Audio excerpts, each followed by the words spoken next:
Okay, Emily, you're ready to leave, so we need to go over some education. So first is bleeding. You're gonna have heavy bleeding the first couple of days, and then it should get lighter at about day 3 to 7. And if it gets worse after that time and you have more bleeding, it's probably a sign that you need to rest more. Take it easy. For meds, you need to take your vitamins and your iron every single day until you stop breastfeeding. And the iron might make you constipated, so it's extra important to drink 8 glasses of water a day. I know it's hard, but stay hydrated.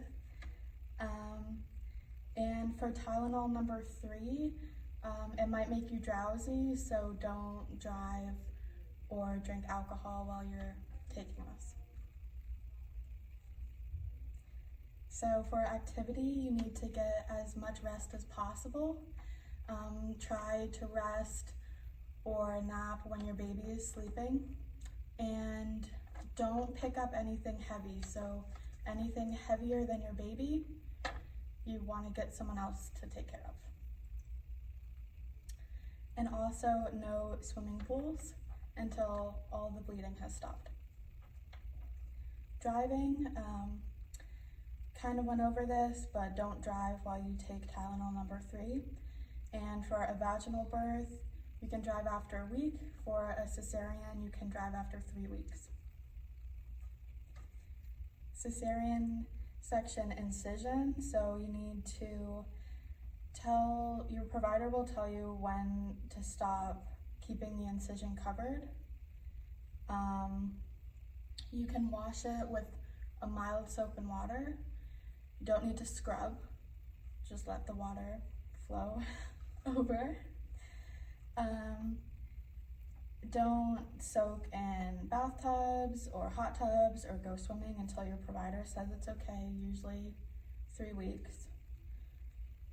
And for episiotomy care, just keep your hygiene good.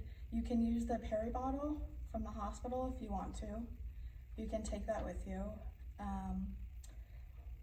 You can apply the medications that we give you on the area as directed, and a warm sitz bath 3 times a day for 20 minutes. Can be comforting, relaxing, good for healing. Infection signs and symptoms, so it's pretty straightforward. Redness, swelling, pain, discharge, and look out for signs of infection. For postpartum depression, you might have mood swings or be irritable for the first couple weeks. And usually that goes away, but if it doesn't go away, then that's okay, and you can talk about it at one of your follow-ups, and we're there to help you. There are treatments available, there's support groups available, and there's also self-assessments that you can fill out on your own and bring to your follow-ups.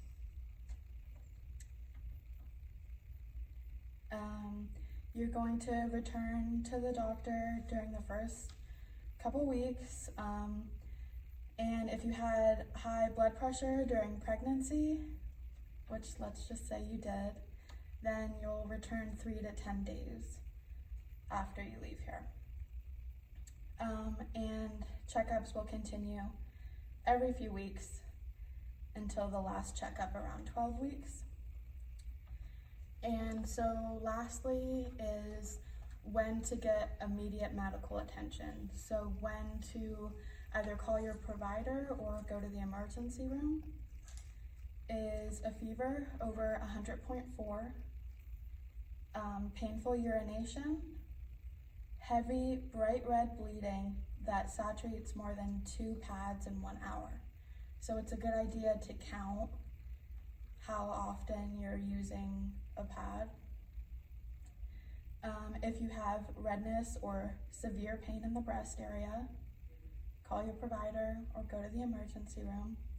And if you have any pain, tenderness, redness, or swelling in your calves or thighs. Okay. Sounds good. Thank you. Any questions? No questions. Okay. This is so bad. I don't even know where to start. Tell me the things I need to know about my newborn. Okay, we're going to be doing the newborn teaching for you and your baby. So we're going to be talking about feeding first. You want to aim for like 8 to 12 feedings. You want to like making sure the baby's latching, actually eating, and not just like latched and sucking and all of the things. But when you do that, you want to make sure you don't cover the baby's nose with your breast, because that could lead to suffocation. And if there is pain, then you're probably not doing it right. Okay. So we need to relatch and try again. So after feedings, obviously your baby is going to go to the bathroom. We want to be having 6 to 8 wet diapers, and there will be several bowel movements, but minimum 6 to 8 wet diapers. Yellow, seedy, and soft, since you are breastfeeding, like in the diapers. For umbilical cord care, this needs to stay clean and dry at all times. If it's infected, it will smell and be red and have swelling, so we'll want to get that checked out immediately. So since you're trying to keep the umbilical cord clean and dry, you can still bathe your baby. You just don't want to fully submerge him in the water with the umbilical cord until the stub falls off. Once that falls off, you're good, and you can apply lotion and all of that. Shaken baby syndrome, we know being a mom can be a lot, and when they're crying, you get overwhelmed. So we try to avoid shaking them, or maybe just rocking. We'll stick to rocking, just because shaken baby syndrome is very deadly. If you are feeling this way, let's just put the baby down, walk away, and then come back, because we don't want to hurt the baby in any way. Then there is SIDS and safe sleep. You don't ever want to put anything in the crib with the baby, and you want to have the baby on their back, because you can have them turn over and then they can suffocate, and then we don't want to have any stuffed animals because they can also suffocate the baby. And then when we put them in the car seat, we want to make sure they're rear facing. You don't want to have your baby facing towards the front. They want to be facing backwards. You can have like a little mirror so you can check on them, but never have them facing towards you. And your car seat will also have instructions to help you with that. Infection control. I know a lot of people want to kiss the baby, love on the baby. We just want to make sure that we're washing our hands. We're not having random people kissing on the baby, because the baby's immune system is not as strong as ours. So maybe just limit how much we're passing the baby around and all of that. And especially after diaper changes, we want to make sure we wash our hands and then go back to our baby, because they can get very sick. Airway clearance. The baby can get congested a lot. They cannot clear themselves as good as we can, especially when they're sick. So we want to make sure we're clearing that with the little bulb syringes. Just squeeze and pull out the congestion, and this will help clear their airway and prevent anything from happening to them while they're sleeping, crying, anything. So if your baby does end up getting an infection, whether it's from just casual sickness or from the umbilical cord, they'll have like poor feeding, they'll have a fever, they'll be crying more or less, or more of a loud cry. They'll have rashes, swelling, or even discharge from the eyes or the umbilical cord if it's still there. So we want to make sure that we immediately go get to your primary, or even the ER, whatever, just so we can get that taken care of, because we don't want anything happening. And then routine follow-ups. Babies need to see their pediatrician within the first week. We make sure that you set that appointment up before we even discharge you, so that we can make sure that they get seen immediately.